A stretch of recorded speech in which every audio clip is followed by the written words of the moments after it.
this Farid guy made a whole trailer about you, and when I search your name on Twitter, it's just this guy complaining about you.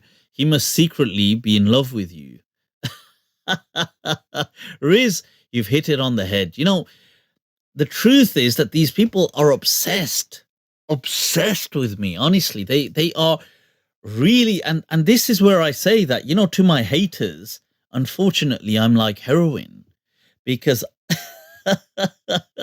and I say this in the nicest of possible ways, that, by all means, dine, be my guest, but it will consume your life.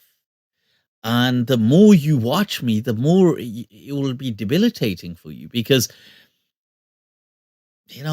unfortunately, I think, I don't know whether that's a curse or what, but it is like that. I find it like that, and it won't go away, not for years, for years, for years. They will just burn and burn.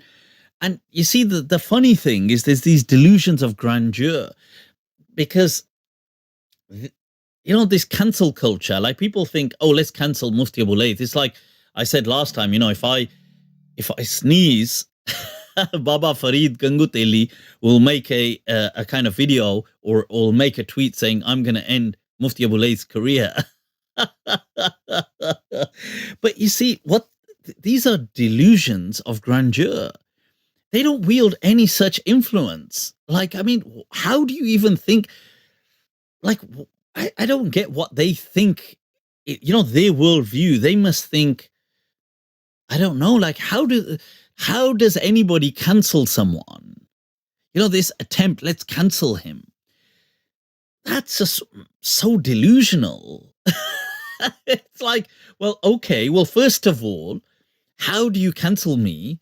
I'm an independent person. Yeah. Okay. So, okay. Secondly, my following, or people who watch me, are not your audience.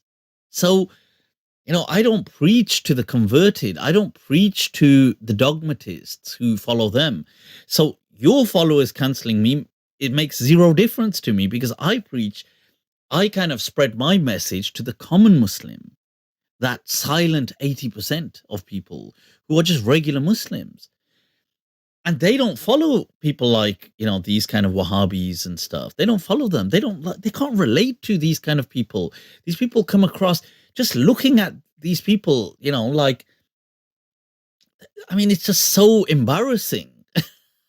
Okay, some are, slightly more tolerable than others, but some are just like, come on, if you had to bring someone like that as a representative of your faith, you'd be embarrassed to death. So, yeah, I mean, I don't understand how people feel that the fact that they actually think they can cancel someone, it's so delusional. And the fact that my message is actually spreading even more, it yeah. My message to you all, seriously, is, if I can tell you that, these are this is one thing you must do in life, honestly, it would be that I would say that try to have lived your life. So, so once you've reached the end, you have lived your life in a way that, as to the best of your capacity, you have tried to not be, like, as far as you can control, that you have avoided being two things: one hurtful and one hateful. I think, if you have managed to live a life not being, or attempting, or trying at least not to be these two things, that you have lived a successful life in this dunya. That, honestly, as far as being a human being is concerned, that is your Islam validated. Wallahi. As long, you have lived to the best of your capacity to not be hurtful and not be hateful. These things are important. And that does not mean, by the way, not to dislike things. Disliking things are fine. You dislike something, I dislike it. There's a lot of these people, I dislike them because of what they do, because of their stuff. I honestly don't hate them. This is the shocking thing. I think this baffles them. On a personal level, I do not hate them at all. Yeah, I mean, I don't like them because of what they do, but I don't have like, because it taxes the soul to hate someone. It's actually quite a demanding task. So yeah, so people like Gangu Teli, that is so, and all of these guys that they become hateful, and so it weighs in on their soul and it kind of consumes and eats away. So, and faith should not do that to you. If you say, I have Allah in my life, I have Islam in my life, then you should not be a hateful person, truly speaking. I have somebody said invite them onto Mind Trap. I have invited them onto Mind Trap. I've invited Sheikh Yasser Qadi onto Mind Trap. I've invited Baba Farid onto Mind Trap. I've said I'd love to have a discussion on Bukhari Gate with him. I've invited most my haters, Danny Y. I've invited him onto Mind Trap. I invite almost anyone that initially put something out about me and I respond to them. I will always do so by offering a dialogue, saying, look, come, and I make it very clear that I will be respectful. Yeah, I mean, if they are just like extremist hate preachers, kafir, kafir, kafir, kafir, kafir, kafir, kafir, kafir, that's not dialogical. That's not the kind of person that, has any, just any dignity left in them. So I'm not interested in inviting, I don't know, an ISIS extremist on Mindtrap. For example, I'm not interested in just having a hateful person sit there and just go, what, you kafir, kafir, kafir, kafir. I'm not interested in those people. I'm interested in people who still have uh, an intellect.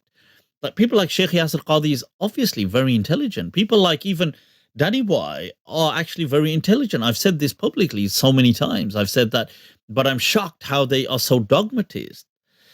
People, even Farid Gangu Teli is, he's obviously intelligent. He's not, it's just the Wahhabi thing has consumed them. But I'm more than happy for these people to come on Mind Trap. I extend that. I always extend invites. I've even said that, about somebody to come defend the Salafi Aqidah, an Imam. So my invites are always there. And I think that hurts people even more that I have Mind Trap. Because before, people would like to say that, oh, Mufti just runs away from things. I've never run away from anything. And now that I have a show, I just straight away say, hey, come on my show. And then they say, we don't talk to deviants, we don't talk to deviants. Yeah. No, when I'm saying these people, look, clearly these people are, they're not, when I say these people have intellect, they clearly do. I mean, there's no, they have talent, but they've obviously joined a cult. So what that does is it puts blinkers on you. But you can see that they're not, they're not stupid people, but they've just wanna, they have to follow the cult.